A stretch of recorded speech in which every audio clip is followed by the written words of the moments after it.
vivienda comunitaria y centros rurales de atención diurna, prestados actualmente por ayuntamientos en colaboración con Diputación, los que requieren una solución más urgente.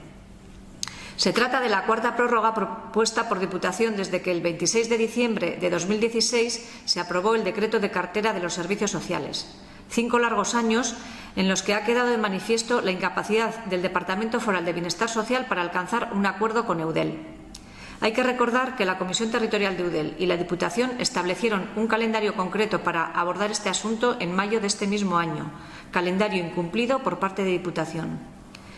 Desde Euskal Herria Bildu queremos poner en valor el trabajo realizado durante este tiempo en el seno de Eudel y, en especial, la novedosa fórmula de gestión a través de la creación de una red de cooperación local acordada en 2019 entre los miembros de su Comisión Territorial de Araba, fruto del estudio elaborado por una empresa contratada tanto por Eudel como por la propia Diputación.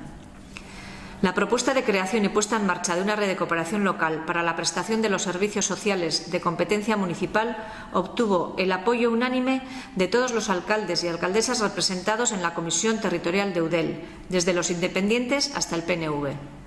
Un acuerdo transversal contrastado técnicamente también con los y las profesionales de los servicios sociales de base de la zona rural, que recibió un portazo por parte del actual diputado de Bienestar Social sin que ni siquiera se dignara a dar una respuesta razonada por escrito de su inconformidad. Es por ello que vamos a llevar a cabo una iniciativa en todos los ayuntamientos donde tenemos representación para debatir sobre este asunto y trasladar a Diputación la necesidad urgente de dar una pronta solución que, en cumplimiento de la legalidad vigente, respete el marco competencial local en la toma de decisiones. También lo haremos mañana en el seno de la Comisión Territorial de Eudel.